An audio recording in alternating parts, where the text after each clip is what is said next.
Gallup poll from last year, 60% of the respondents said they wanted new political parties, according to thehill.com.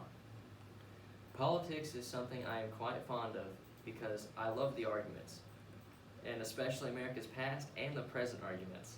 I, in fact, love it so much that I will try to become a history teacher so I can teach government to students so that they will better understand their rights better than we do today. You need to know about this because when you are 18, you will be able to make an impact on our society. Today, we will talk about an influx of power from Democratic and Republican parties preventing third parties from winning offices, political parties being bad for the well-being of the American people, and main parties restricting people's beliefs. Today, we will talk about why the Democratic and Republican Party prevents other parties from winning offices. It is harder to win offices as a third-party candidate. According to Gallup, 39% of Americans claim to be independent, but when you take into account the percentage that lean towards the Democratic and Republican Party, the percentage is roughly around 10% of true independent voters. Here's why being a third-party candidate to win is even more difficult by the Electoral College. For example, Ross Perot won 19% of the nation's votes in 1992, but did not receive a single electoral vote, which caused Bill Clinton to win easily. Think about how well Perot must have been doing to get 19% of America's votes against a Democratic and Republican candidate.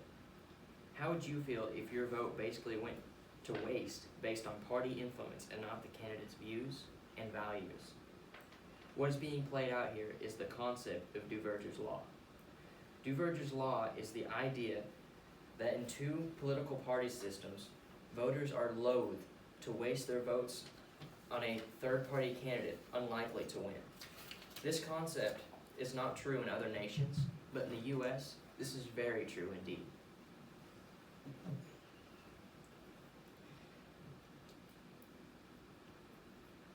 Now that we have talked about how two main parties keep third parties from winning offices, let's talk about why political parties are bad for the well-being of the USA.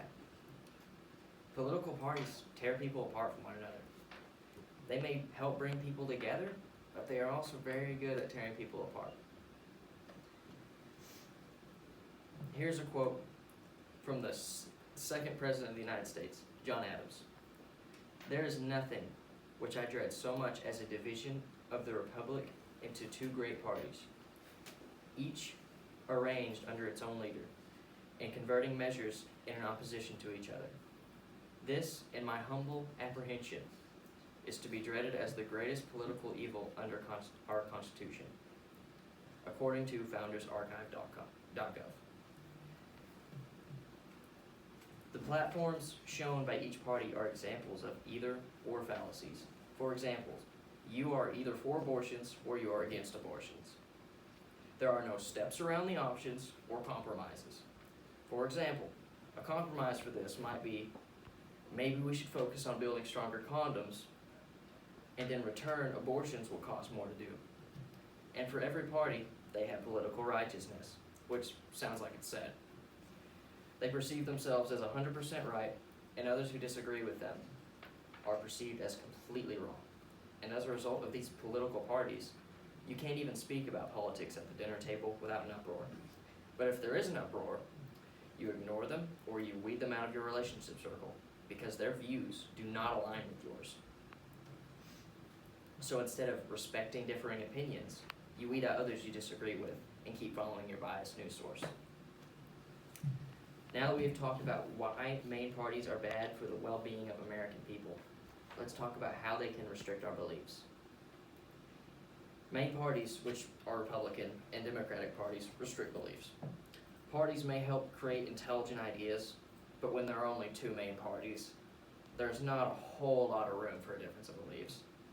Like I said previously, you are either for one side or the other.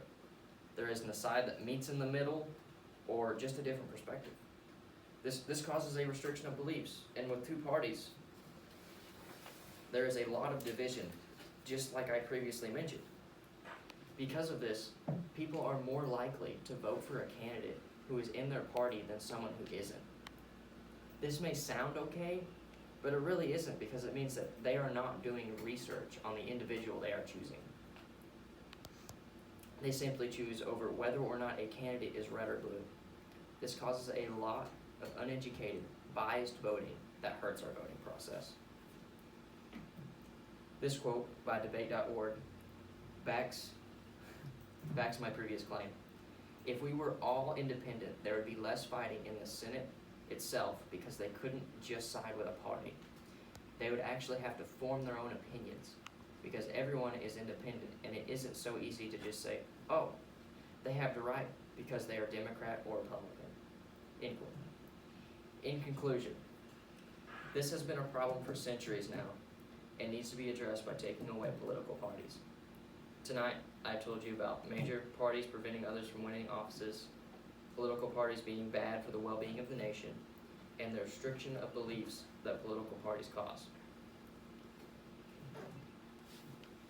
Before I go, I would like you to listen to this quote I found from Barack Obama, according to brainyquote.com.